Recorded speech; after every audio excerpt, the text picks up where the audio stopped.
দর্শক বাইতুল মোকাররম আসলে রণক্ষেত্রে পরিণত হয়েছে। দর্শক যেমনটি আমরা দেখেছিলাম আসলে বাইতুল মোকাররম একটি আজকে স্বাভাবিকভাবে আমরা নামাজে আসছি, আমাদেরকে রুহুল আমিনের সন্ত্রাসীরা আওয়ামী লীগের গোপালগঞ্জ থেকে মাদ্রাসা থেকে লোকজন নিয়ে এসে আপনারা দেখেন মসজিদের ভিতরে ভাঙচুর করছে, মসজিদের ভিতরে ভাঙচুর করছে। রুহুল আমিন জোর করে নামাজ পড়াবে, নামাজ পড়া মুসল্লিদেরকে আক্রমণ করেছে।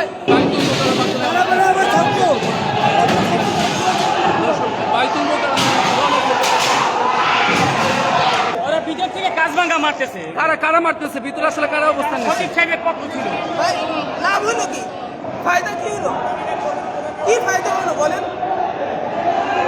আপনার ফায়দা রক্তাক্ত মসজিদের মধ্যে আসলে সাধারণ মুসল্লিদের আসলে রক্ত বাইতুল এবিএম রুহুল আমিন গোপালগঞ্জ থেকে সন্ত্রাসী নিয়ে বাইতুল মোকাররমে হামলা করে মুসল্লিদেরকে আহত করেছে, বাইতুল মোকাররমের পবিত্র নষ্ট করেছে। বন্ধুরা আমার তীব্র নিন্দা জানাই এবং প্রশাসনের কাছে সর্বোচ্চ শাস্তি দাবি করে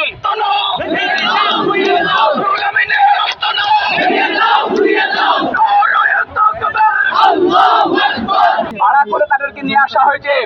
তারা গোপালগঞ্জের গোলাপি ছাড়া আর কিছুই না। পরিচয় তারা ভারতের দালাল, পরিচয় তারা স্বৈরাচারের দালাল। মাদ্রাসার ছাত্র তা করতে পারে না। মুসল্লিদের রক্তে রঞ্জিত হয়েছে জাতীয় মসজিদ বাইতুল মোকাররম। দেশের মানুষের হৃদয়ে রক্তকরণ হচ্ছে। আজকে মুসল্লিয়ানে কেরাম তাদেরকে প্রতিহত করেছে। ইনশাআল্লাহ তাদের কোনো নাম নিশানায় বাংলার জমিনে থাকবে না। ধন্যবাদ। আগামী শুক্রবার সবাইকে আমরা সবাই থাকবো ইনশাআল্লাহ। সম্মানিত মুসল্লিয়ানে কেরাম, আমাকে আপনাদেরকে আজকের এই প্রতিবাদ সভায় উপস্থিত হওয়ার জন্য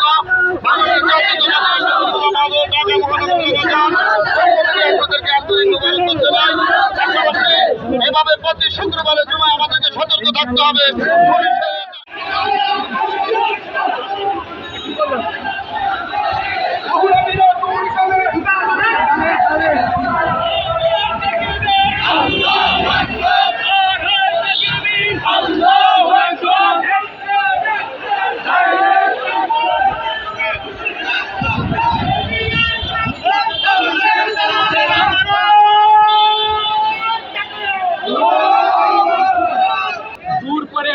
জাতির বিরুদ্ধে গিয়ে তিনি এই জায়গায় আজকে নামাজ পড়ার জন্য চেষ্টা করেছেন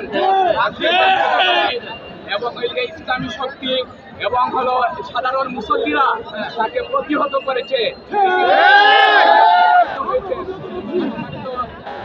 মিডিয়ার কর্মী ভাইরা আপনারা জানেন বাংলাদেশের প্রথম দ্বারার সবগুলা নিউজ করেছে। তিনি ইতিমধ্যে পালিয়ে গেছেন, কিন্তু আজকে তিনি আওয়ামী লীগের কিশোর হয়ে আওয়ামী লীগের সাথে সমন্বয় করে তিনি এখানে এসে জোর করে নামাজ পড়ার চেষ্টা করেছিলেন। প্রতিহত করেছে, আবারও পালিয়ে গেছেন। ইনশাআল্লাহ আর তিনি বাইতুল মোকাররম তিনি আর এদিকে আসতে পারবেন শক্তি, জাতীয়তাবাদী শক্তি সবাই আমরা ঐক্যবদ্ধ মোকাবিলা করার জন্য আমরা সবাইকে ঐক্যবদ্ধ আছি। দেশবাসীকে ঐক্যবদ্ধ থেকে জাতীয়তাবাদী এবং ইসলামী শক্তির হাতকে মজবুত করার জন্য আমি অনুরোধ করছি।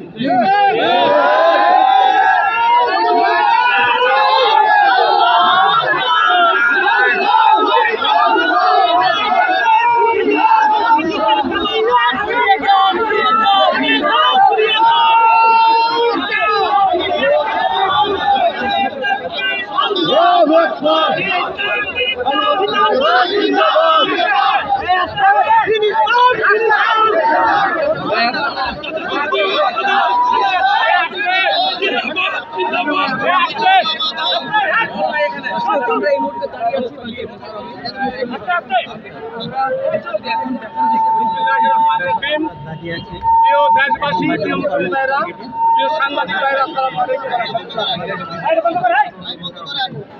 সাংবাদিক ভাইরা, আমরা বহুদি মুসলিম জনতা নামাজ পড়তে আমি প্রত্যক্ষদর্শী ছিলাম। ইমাম সাহেবের পিছনে দ্বিতীয় কাতারের মধ্যে আমি বসা ছিলাম।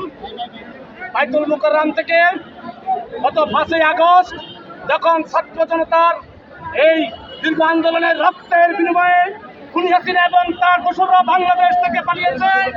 তারপরে এই বাইতুল মুকাররমে ইসলামী ফাউন্ডেশন থেকে ৬০ জুমায় ৬০ জনকে নামাজ পড়ানোর দায়িত্ব দেওয়া হয়েছে। বন্ধুরা আমার, আমরা সাধারণ মুসলিম হিসাবে আমার ভাই কথা বলেছে, আমি কথা বলছি, প্রকৃত তথ্য আপনাদের কাছে তুলে ধরতে চাই।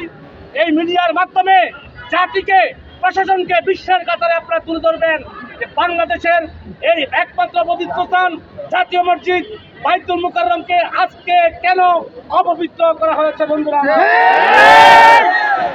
আজকে ইসলামী ফাউন্ডেশনের নির্ধারিত ইমাম সালে জাহাঙ্গীর সাহেব নামাজ পড়ানোর জন্য দায়িত্ব দিয়েছেন বাইতুল মুকাররম থেকে।